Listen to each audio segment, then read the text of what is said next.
Bonjour, Ruby Retoga Tarouété et aujourd'hui je vais vous présenter un autre de mes tarots que j'ai sorti de la pile des tarots qui sont encore dans la boîte de shipping. Ça m'est venu tout d'un coup ce matin en ouvrant les rideaux et puis juste le bain de soleil que j'ai reçu tout d'un coup parce que c'est vraiment une belle journée de début printemps. Je suis pas encore allée dehors pour voir si il fait froid ou si il fait pas trop pire. Mais je sais pas, en faisant mes affaires, je me suis dit ah j'ai envie de d'ouvrir ce jeu de tarot et de le découvrir pour une deuxième fois techniquement.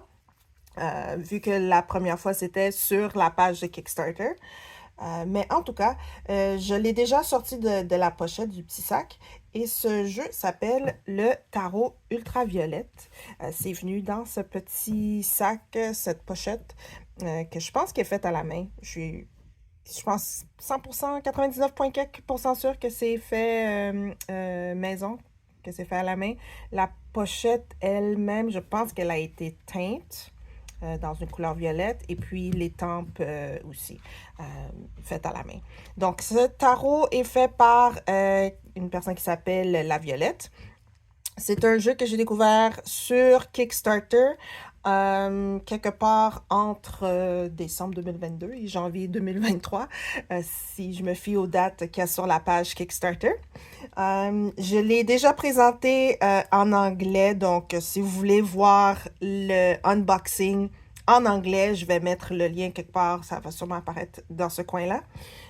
Et puis, la seule chose que je vais faire de différent, c'est que je me suis rendu compte en faisant le unboxing en anglais qu'il y avait une carte explicative du jeu, de son histoire ou de l'approche que le créateur avait voulu faire. Donc, je l'ai sorti, je l'ai déjà mis de côté quand j'ai rassemblé les cartes dans l'ordre comment c'était. Donc, j'ai juste sorti la carte au moins pour qu'on puisse voir, pour que je puisse vous lire en fait, euh, je sais pas, la naissance, les racines euh, du tarot. Donc, le tarot ultraviolette répond aux besoins d'un jeu en français inclusif aux femmes et aux personnes de la diversité de genre et LGBTQ2+, dans une spiritualité ancrée dans les cycles de la nature pour mes communautés et moi. Il se veut un outil de guérison, d'introspection et d'exploration de soi pour toutes les sorcières, les créatives, et ceux et celles engagés dans une pratique spirituelle curieuse du tarot. Reprenant la métaphore du spectre de lumière, l'ultraviolet tente de représenter une variété d'expériences spirituelles et de nous faire sentir ce qui existe au-delà. Nos futurs révolutionnaires queer et écoféministes, comme la présence de nos ancêtres dans nos corps. L'imagerie que j'ai créée à travers ce tarot lie la nature humaine et non humaine avec une attention particulière aux plantes et aux animaux qui vivent sur le territoire que j'habite. Dans son aspect coloré et spectral, il fait référence à l'arc-en-ciel cher au mouvement queers. J'espère que ce tarot pourra amener autant d'apaisement, de plaisir et de découverte que le processus de création m'a apporté. Donc, ça, c'est en gros. Il y a aussi un autre paragraphe dans la présentation du tarot sur Kickstarter où elle explique que, ou il ou elle, euh, explique que l'imagerie qui a été choisie pour les cartes et pour le tarot, c'est d'être aussi inclusif que possible. Donc ici, si je lis ce paragraphe-là, c'est écrit, dans le tarot ultraviolet, j'ai aussi porté une attention particulière à la diversité de genres et de corps représentés par les illustrations et titres sur les cartes. Pour les arcanes majeures, j'ai décidé de conserver la majorité des nominations classiques en bigenrant intuitivement certains arcanes selon ma compréhension et mon interprétation dessinée de ceux-ci. Les noms des cartes des figures ont été complètement repensés pour défaire l'imagerie royale classique et faire plus de place à une identification fluide des genres. Des corps gros et minces, des peaux noires, blanches et colorées, des corps fragmentés et aux traits réalistes, des corps handicapés en mouvement et repos. J'ai visé un spectre, je l'espère, assez large d'expérience de corps pour aller de pair avec les valeurs queer et écoféministes du jeu. OK? Donc, c'est ça, désolé. J'ai comme, je sais pas si j'ai le nez qui coule ou le nez qui me gratte. Donc, c'est ça. Donc, en gros, c'est la mission de ce jeu en particulier. Je me rappelle quand j'avais vu ce jeu sur Kickstarter en premier, les images, l'art, les couleurs m'avaient attiré, mais en lisant le descriptif, donc ce que je vous ai lu juste là, c'était drôle, c'est comme je voyais comment c'était ouvert, mais pour une raison, bon, je suis pas trop sûre encore de la raison, je me sentais comme si j'étais pas sûre si c'était pour moi, si ça a du sens ce que je dis. Donc, j'ai l'impression que c'était pour tout le monde sauf moi. Je me sentais un petit peu à l'extérieur du club. Bon, c'était un petit peu intéressant, je veux dire. Parce qu'en lisant, je fais, ben non, c'est pour tout le monde, tous les corps, toutes les personnes, tous les gens, etc. Mais je sais pas si je suis un ou plusieurs de ces choses. Oui, je le suis, mais non, en tout cas, c'était un drôle de raisonnement que j'avais dans ma tête, mais à la fin, j'ai décidé de le backer. Parce que ça vient de quelqu'un qui est local à moi. J'ai même pu aller chercher le jeu en main propre. Il y avait un lancement, en sorte qu'on pourrait dire un lancement dans dans une librairie où est-ce que je suis allée le chercher. J'ai pu rencontrer la personne qui l'a créé. Je la trouvais vraiment cool, gentille, tout ça là. Je la trouvais vraiment sweet. Et puis, mais non, à la fin, je me suis dit, OK, mais je pense, je vais lui donner une chance. Peut-être qu'il y a une raison pour laquelle ça m'attire. Et je pense que le moment est venu, était propice pour moi de ouvrir ce tarot, de le découvrir et travailler avec. Peut-être ça a rapport avec le superbe soleil. Là, on voit un petit peu la lumière à travers où est-ce que je filme. Mais c'est vraiment un soleil assez brillant. Mais en tout cas, donc, parlant de ça, c'est venu dans cette pochette faite à la main. Il y avait aussi un collant à l'intérieur que je laisse dans le sac. Donc, un petit collant réflectif. C'est venu aussi sur le dessus, quand je suis allée chercher, il y avait une petite carte de remerciement. Donc, pour remercier du support et d'avoir contribué à la création, la réalisation du tarot.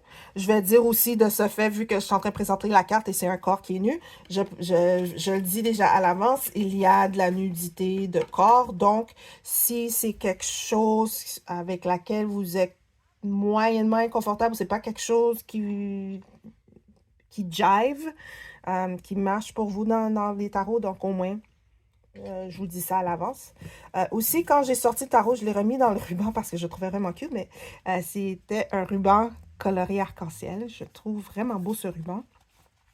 Avec un petit peu de brillant sur de tissu réflectif ou de fil réflectif dans le ruban. Donc, très joli. Je vais le garder dans le sac. Je vais l'attacher d'une manière. Voici de quoi a l'air le dos des cartes. Donc, en toute honnêteté, avec le nom de la carte, le nom du jeu, c'est en violet. Donc, on voit ici le dos des cartes avec les yeux, les 4 éléments de la suite des mineurs. Les cartes sont réversibles. Et voilà. Les cartes sont plus larges qu'un jeu de tarot standard. C'est pratiquement une taille d'un oracle. J'ai pas... Là, présentement, je suis en train de travailler avec j'ai seulement des cartes Marseille avec moi, puis les cartes Marseille sont gigantesques. Le plus proche que j'ai d'une taille standard tarot, c'est ici, cette carte qui vient de l'oracle des fées. Donc, si je le mets à côté, on voit que la grandeur, ou la hauteur, je devrais dire, est pratiquement la même. C'est juste plus large, peut-être d'un doigt. Je dirais peut-être de 5 cm. OK? Autrement, pour les cartes, il n'y a pas de dorure, d'embellissement, de coloration sur les côtés des cartes. Donc, quand je l'ai sorti du paquet, il y avait déjà un petit peu de courbe qui se faisait sur le jeu. Mais bon, c'est la vie, c'est sûrement l'humidité, autre chose. Les cartes même, il n'y a pas de core. OK? Donc, des fois, surtout avec les cartes qu'on qu'on voit sur Kickstarter. Il y en a beaucoup ils ont des black core, c'est German paper ou German cardstock. Celui-là, c'est vraiment ben, un papier qui serait semblable dans des jeux de société. Tu sais, c'est similaire, mais peut-être un petit peu en termes de durabilité ou de sensation tactile. Mais il n'y a pas de black core, German core, quoi que ce soit. Donc, il faut faire attention quand même quand on les brasse. Quoi d'autre à dire? Donc, en termes de... Pour les cartes, c'est ça. Donc, qu'est-ce que je vais faire? C'est que je vais présenter les cartes. Et puis, j'ai juste... donc, ça, ce sont les cartes telles qu'elles étaient quand j'ai fait l'unboxing en anglais. Donc, je les ai remis dans la même ordre. La seule différence, c'est que j'ai sorti la carte d'information qui était au milieu, qui séparait les arcanes majeures des arcanes mineures. Il y a une deuxième carte qui vient avec celle-là que quand on va terminer de faire le feuilletage des arcanes majeures, vous allez le voir, puis ça va expliquer le nom des cartes de cours, des court cards, donc des cartes de face dans les arcanes mineures. Donc, on va se mettre au milieu ici. Et on va se rapprocher comme ça. Et donc, là, on peut voir... Oh, comment est-ce que j'ai commencé avec l'ermite? Allons mettre l'ermite à sa place. Hop là. Donc, comme on voit, ici, on a le titre, on a donc la position et une correspondance, dans ce cas, planétaire. Juste une petite bordure alentour, pas trop. Mais c'est quand même correct, puis on peut voir que c'est quand même assez coloré. Donc, on va commencer avec le fou. La magicienne. Et on remarque aussi que même dans les titres, comment c'est écrit, dépendamment de la carte, on va avoir l'inclusion de la terminaison féminine-masculine. Donc ici, c'est la grande prêtresse. On a l'impératrice. Puis là, je suis en train de remarquer pendant que je regarde l'impératrice que c'est les 4 saisons qui sont représentées, pas juste 2. Je pensais qu'il y avait l'hiver, l'été. Mais là... Ah non, peut-être que c'est juste 2 saisons, hiver-été. Parce que j'ai l'impression que qu'il y avait comme un quart pour chaque saison. Non, non, c'est 2 saisons. Même ici, je vois ici, il y a de la neige ici, puis on dirait des gouttes de pluie. Donc c'est ça. Ensuite, on a l'empereur. Et on peut voir aussi, on voit quelques symboles. Donc, l'élément de feu ici, le bélier, même s'il y a des vaches qui sont dans le pré. Et on dirait ici qu'il y a le tonnerre qui est en train de craquer. Là, on a le hiérophante.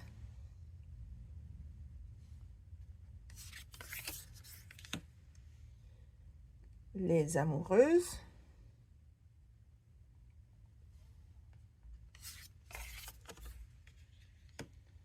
Le chariot.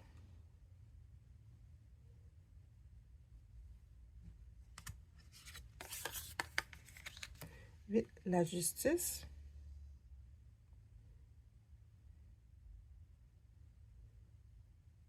Et là, avec la justice en position 8, ça semble suivre la structure plus de Marseille que de Rider-Waite-Smith.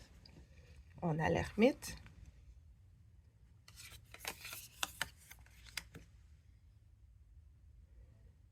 La roue de fortune.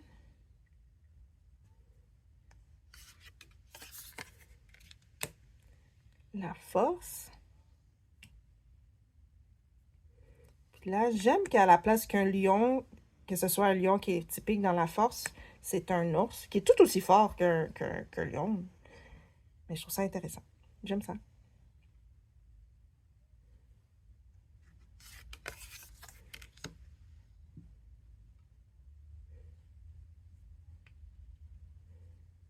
Ensuite, on a le pendu, UE.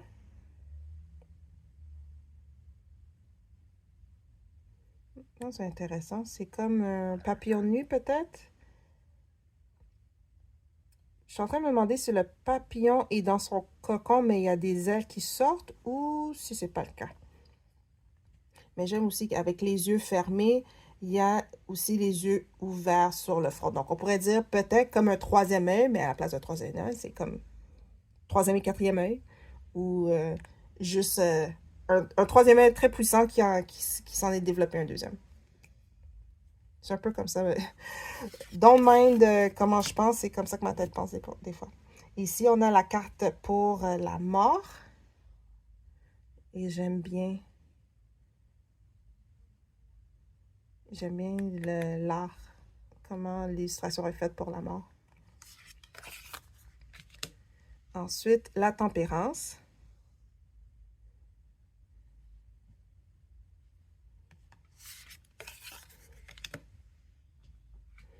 Ensuite de ça, le diable.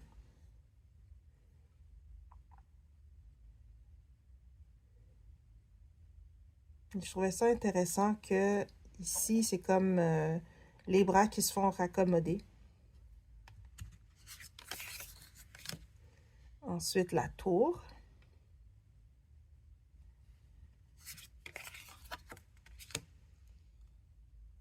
L'étoile.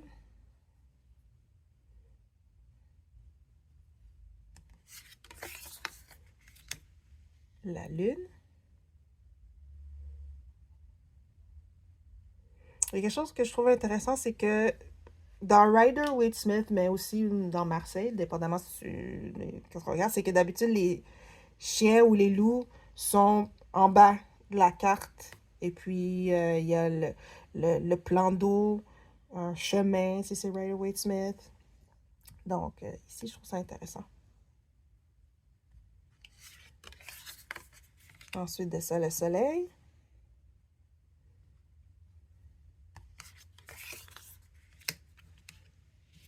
Le jugement.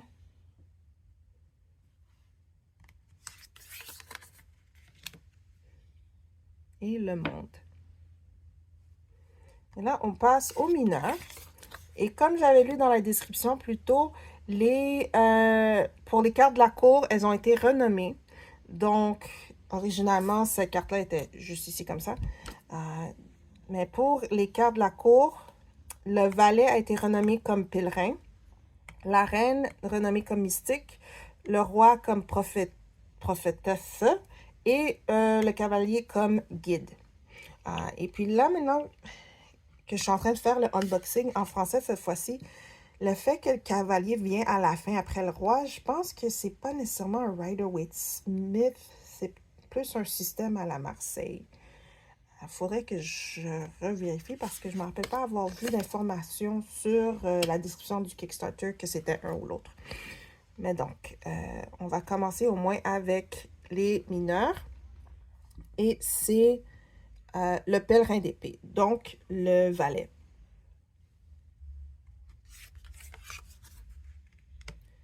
Le pèlerin de coupe.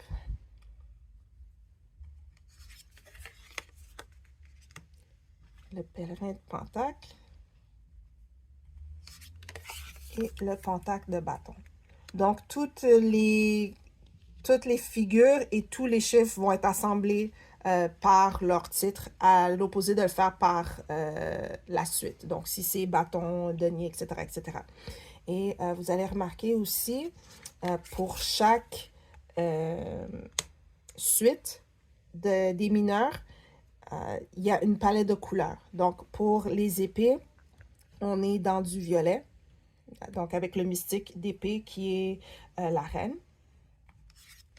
Pour les coupes, on est dans des couleurs plus froides, cool, avec du bleu, bleu ciel, vert quasi turquoise ou émeraude. Non, turquoise, on va dire. Donc, le mystique de coupe, la reine de coupe. Le mystique de pentacle. Donc, ici, on a aussi du vert, mais là, c'est un vert plus feuilles, plantes, des jaunes, moutarde.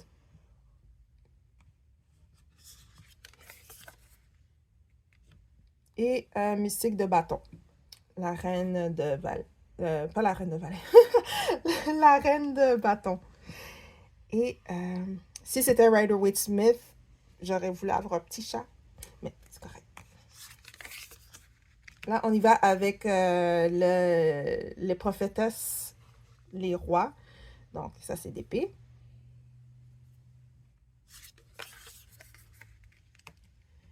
Le roi de coupe, prophétesse de coupe. Avec les adorables petites loutres.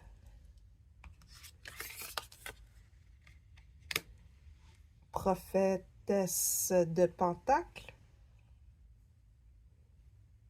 Très automne. Et prophétesse de bâton.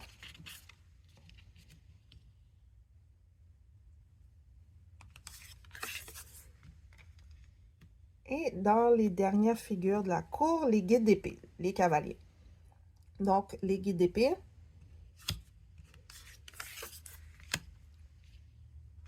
Guide de coupe. Je trouve ça intéressant que c'est dans une scène hivernale, plus que, je sais pas, peut-être printanier pour les coupes. L'hiver, je le vois plus avec les épées d'habitude, mais c'est correct pareil quand même. Et ensuite, le guide de pentacle.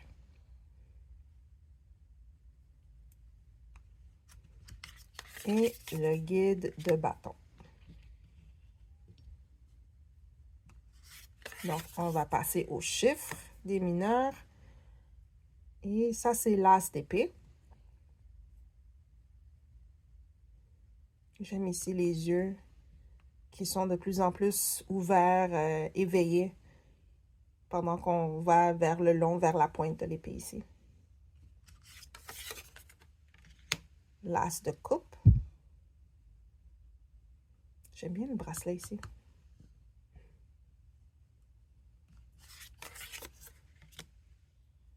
L'as de pentacle. Et l'as de bâton. Et aussi, on peut voir dans toutes les cartes mineures, comme les cartes de la cour, les cartes mineures, on a une petite iconographie de l'élément. Donc là, on a le 2 d'épée. Donc, on va voir le 2 d'épée, la lune, en balance. Il fallait que je le fasse dans ma tête. Donc, la décision. Pour moi, ça me dit de bloquer tout le bruit extérieur pour vraiment descendre au fin fond pour y voir plus clair. Le 2 de coupe.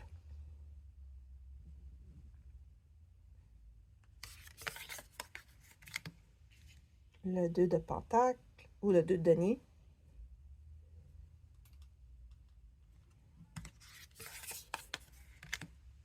Et le 2 de bâton.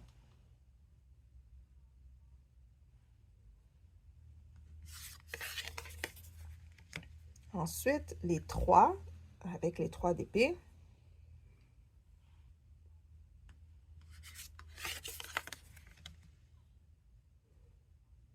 Le 3 de coupe.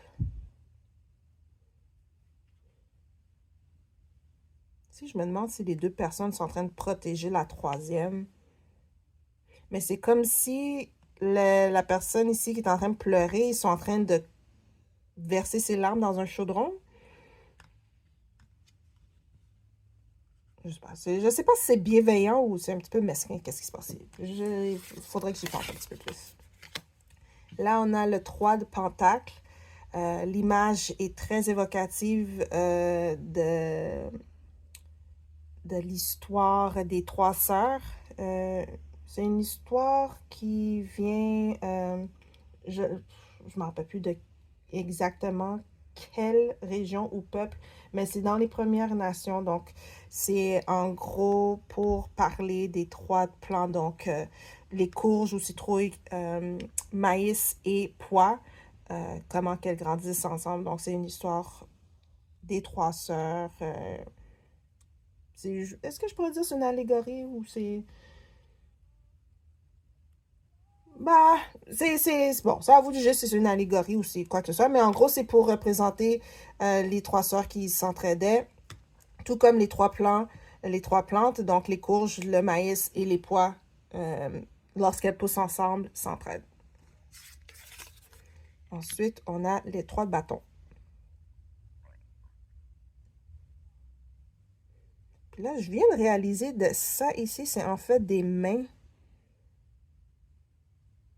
J'étais pas trop sûre c'était quoi, si ça faisait partie du nuage, je sais pas moi, nuage magique, on peut dire, mais c'est des mains qui peut-être craquent les roches. Et c'est le craquement qui fait créer l'espèce de pouf magique. Ensuite, les quatre d'épée. Une imagerie intéressante. Les yeux fermés, mais la poitrine ouverte, vigilante. Dis-moi ce que vous en pensez dans les commentaires. 4 de coupe.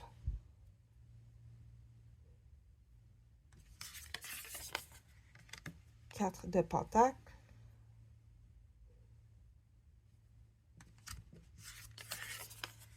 4 de bâton. Je pourrais voir une image similaire sur un poster pour une fête ou un festival ou quelque chose comme ça. Je l'aime bien. Ensuite, 5. On a le 5 d'épée.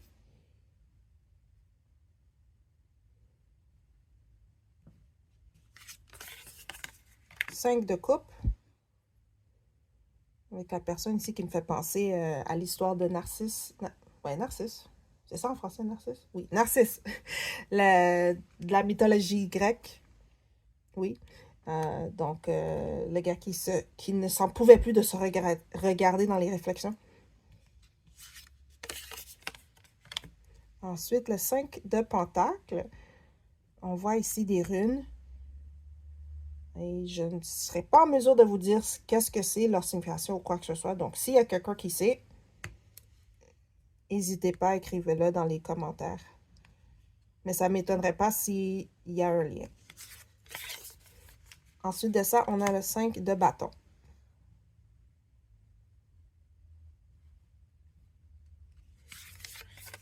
Par la suite, le 6 d'épée.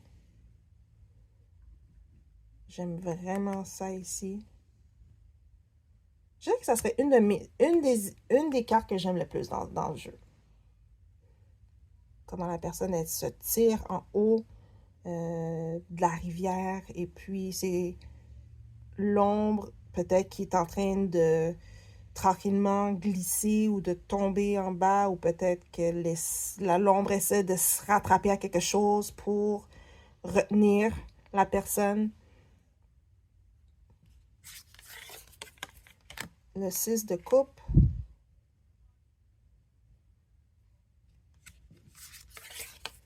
Le 6 de denier.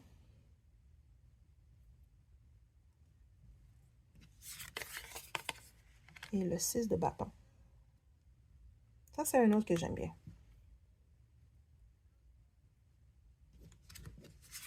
Ensuite, le 7 d'épée.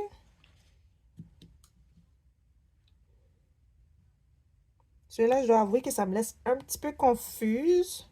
J'ai une idée basée sur, si je me fie sur, si ça serait Rider-Waiteville, j'ai une... Peut-être que je pourrais faire un petit peu le lien, je suis pas trop sûre.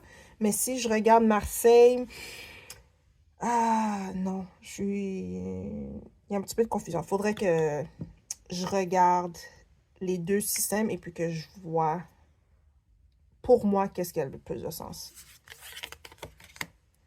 On a le 7 de coupe.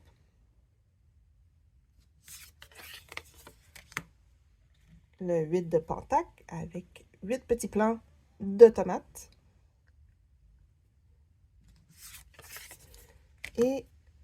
Oh, est-ce que je me suis trompée? Non, j'ai dit 8, je voulais dire 7, désolé.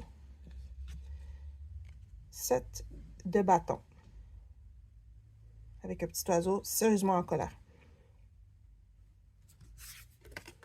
Ensuite de ça, le 8 d'épée. Encore une fois, ça c'est une autre que j'aime bien. Sur Rider-Waite, si on se fait à Rider-Waite-Smith, c'est une personne qui est attachée. Il y a des épées autour de la personne. Si je me fie avec ça, mais là ici, c'est comme si c'était le résultat positif.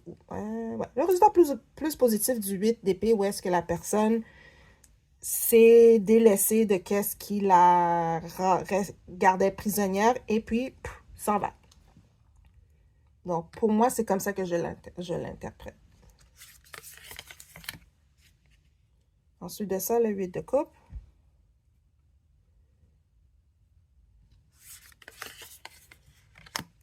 Le 8 de pentacle.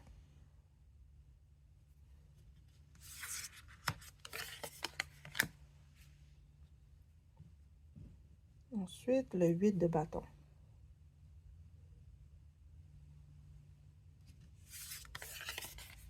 Ensuite, ça, on est dans les 9 avec le 9 d'épée. Ici, c'est... Avant, je pensais que c'était comme si la main protège... Non, là, maintenant, je le vois comme la main qui protège le téléphone des épées. Mais avant, je pensais que c'était plus la main qui se protégeait du téléphone et des pensées ou de toutes les paroles qui se passent dedans. Mais là, je pense que je vais changer mon avis ici.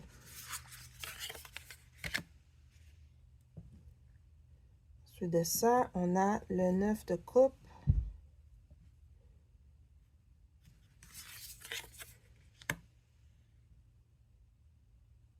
Et le 9 de pentacle. Ou de denier. Est-ce que j'ai dit pentacle tout le long quand c'est denier? Désolée pour ça. 9 de bâton. Comme si on ferme la porte. Comme non, non, non, tout ça. Je garde mes idées pour bien les utiliser. C'est l'impression que j'ai. Et le 10 d'épée. Et la manière comment c'est j'allais dire les pensées ou on va l'appeler fantôme. C'est comme le fantôme qui s'automutile lui-même à la place que ça vient de l'extérieur. Pour moi, ça concorde avec comment je vois le 10. Ben oui, ça concorde avec comment je vois le 10 d'épée, parce que c'est vraiment... on se flagelle.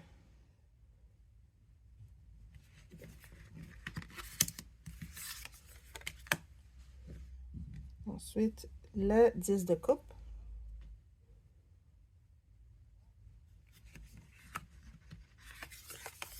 Le 10 de denier. Et finalement, le 10 de bâton. Et voilà. Parfait. Donc, on va brasser les cartes. Là, je sais que la première fois que je l'avais brassé, c'était assez difficile. Puis, je m'étais rendu compte que c'était un petit peu plus facile si je le fais de côté. Oh, wow, OK. Ça, c'était un très mauvais. Prétendons que c'est jamais arrivé. Parce que c'est seulement un côté qui est parti, pas l'autre. Ils sont quand même... Je vais dire, les cartes sont raides. Wow. OK, bon, tiens. On va faire ça comme ça. Là, vu que il n'y a pas de livret explicatif sur des interprétations ou l'inspiration ou quoi que ce soit, je vais juste sortir 3 cartes pour sortir 3 cartes et puis on pourra voir de quoi ça a l'air les unes à côté des autres. Moi, personnellement, si je fais des tirages quotidiens pour la journée ou quoi que ce soit, c'est 1 ou 3 cartes, dépendamment, selon l'humeur ou qu'est-ce que je ressens. Oh, gee. Non, c'est encore difficile. Je ne vais pas le faire de ce côté-là.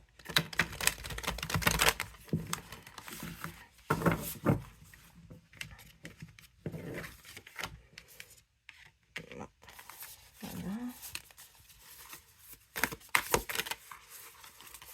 Ouais, c'est stiff. C'est raide encore. ça va me prendre un temps pour que je m'habitue à brasser les cartes. Pour le moment, main par-dessus main, c'est la meilleure manière pour moi de le faire. Si j'essaie de faire un riffle shuffle, ça va être plus difficile, à moins que je le fasse du côté de la courbe. Donc, si vous voyez, la courbe se dirige vers les images. Donc, si je le fais comme ça, avec les images en dehors, ça va être plus facile, mais il y a quand même de la rigidité dedans. Ah, bon, voilà. 3 cartes. Mettons-les côte à côte. On va voir de quoi ça a l'air. Donc, ici, on a le 2 d'épée. On a le mystique de bâton qui est, si on se rappelle bien, je regarde la petite carte, la reine. Et le guide de pentacle qui est le cavalier. Donc, 2 d'épée, reine de bâton, cavalier de pentacle. Ou chevalier, peu importe comment vous l'appelez. Donc, juste à regarder comme ça, j'aime bien les couleurs. Comment ça se lie les uns aux autres. D'habitude, j'ai pas... D'habitude, par défaut, mes cartes sont pas... je les renverse pas délibérément, à moins que la carte tourne à l'envers. Bon, je la garde à l'envers. Donc, comme je disais ici, là, moi, c'est... À regarder les cartes comme ça, je les interprète pratiquement tout le temps à la Rider-Waite-Smith, qui a des similarités à la Marseille, mais pas tout le temps. Donc ici, ça serait pour une indécision. L'indécision qui part d'un sentiment d'un manque de confiance en soi. Et avec le cavalier. Donc, on sait que le cavalier de pentacle, il ne bouge pas beaucoup. Donc, ça serait un moment, ça serait une raison de prendre son temps de s'étudier. De peut-être lire des self-help books ou juste de s'étudier, comme je dis, pour s'aider avec l'espèce d'incertitude qu'on a, l'hésitation à bouger ou l'hésitation sur les choses qu'on pense. Et puis, ça va aider. Et c'est sûrement, c'est pour ça aussi, probablement, je dis on. Ça se peut que ça soit moi. Ben oui, des fois, je suis comme ça. Il y a des moments que je suis comme ça. Mais en gros, je dis on. Un on général. Des fois, le manque de confiance, quand on n'est pas trop sûr de quoi faire ou on n'est pas trop sûr si on veut se mettre de l'avant, ça brouille nos pensées. On n'est pas trop sûr de qu'est-ce qu'on veut faire ou le monde extérieur nous dit plein de choses, on n'est pas trop sûr. Puis là, parce qu'on a plein d'opinions, d'avis de tout le monde, ben là, on ne sait pas trop quoi décider. Donc, même dans la carte ici, où il y a une indécision, je vois ici déjà un moyen de contrer à ça qui est de se bloquer, de se bloquer, de bloquer l'extérieur. On n'a pas besoin d'aller chercher 25 différentes opinions pour savoir quoi faire. Une ou deux, c'est correct, mais quand on est rendu à demander tout le monde quoi faire, on n'est jamais sûr de qu'est-ce qu'on... De quoi approcher, on n'est jamais trop sûr si... qu'est-ce qu'on veut créer, qu'est-ce qu'on veut planifier, c'est la bonne chose à faire. Donc, c'est vraiment de ne pas rusher. On pense qu'on est prêt. OK, non, on n'est pas prêt. Prends ton temps, étudie les choses. Fais une étape à la fois. On prend des petites bouchées, on n'a pas besoin d'y aller à 100 à l'heure. Même si on y va à 50, on va y arriver. Oui, ça va prendre le double du temps, mais au moins on y arrive correctement avec les bons outils. C'est comme ça que je vois les trois ensemble et j'aime bien aussi la composition. Et puis, même si les couleurs ont comme une espèce de ton pas partiel, hein?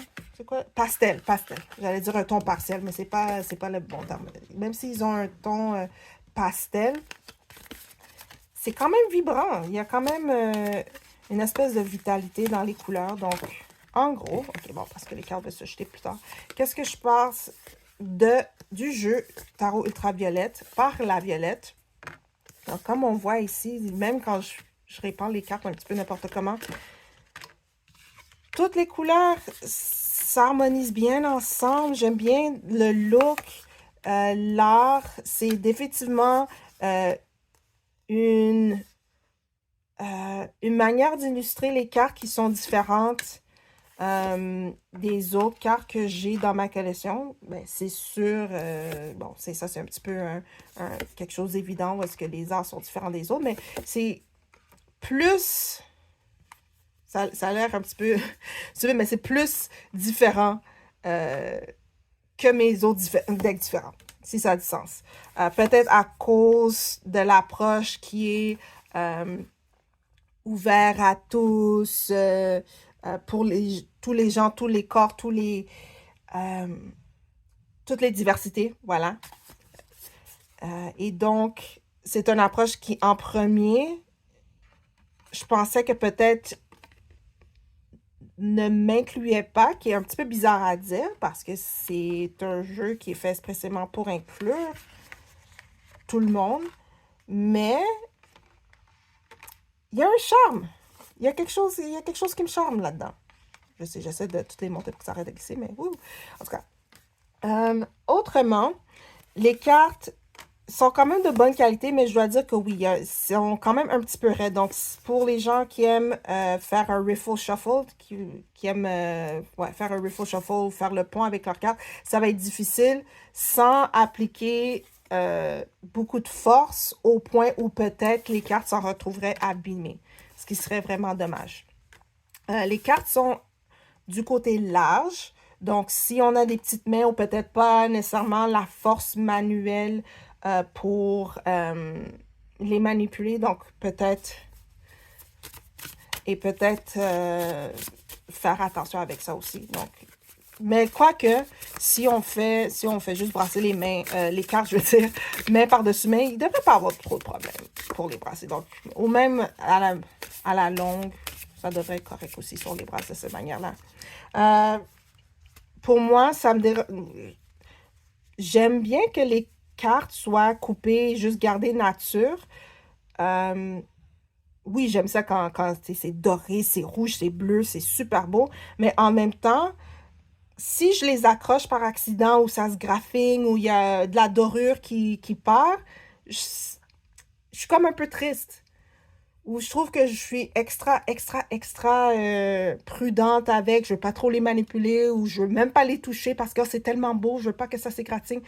Mais en fin de compte, bon, à moins qu'on veut vraiment collectionner pour collectionner et qu'on voit ça vraiment comme juste de l'art portatif, puis qu'on veut pas les utiliser, mais pour moi, à la fin, un tarot, il faut qu'on les utilise. C'est une manière d'interpréter qu'est-ce qu'il y a alentour de nous, qu'est-ce qu'on a en dedans de nous. Donc, euh, pour moi, oui, c'est beau, mais c'est un petit peu pas, je ne peux pas les utiliser aussi si je suis un petit peu triste parce que je l'ai accroché par accident. Mais donc, en gros, à part ça, j'aime la pochette aussi. Le fait que c'est des tons violets, une de mes couleurs préférées, j'aime ça. Tu vois, même la carte ici, ça marche bien avec. Ah, la pochette faite à la main, c'est super cute. Et quoi d'autre que j'ai à dire? Je pense que c'est tout ce que j'ai à dire sur ce jeu. Maintenant, je vous laisse les commentaires à vous. Qu'est-ce que vous pensez de ce jeu? Est-ce que c'est intéressant pour vous? Est-ce que c'est quelque chose qui vous accroche ou peut-être un peu moins? Est-ce que vous voyez avec ce jeu? Pour moi, personnellement, je le trouve printanier, peut-être parce que c'est maintenant, aujourd'hui, que j'ai eu la soudaine envie de le sortir euh, et de jouer avec, vraiment, de le découvrir, de le regarder, de l'absorber.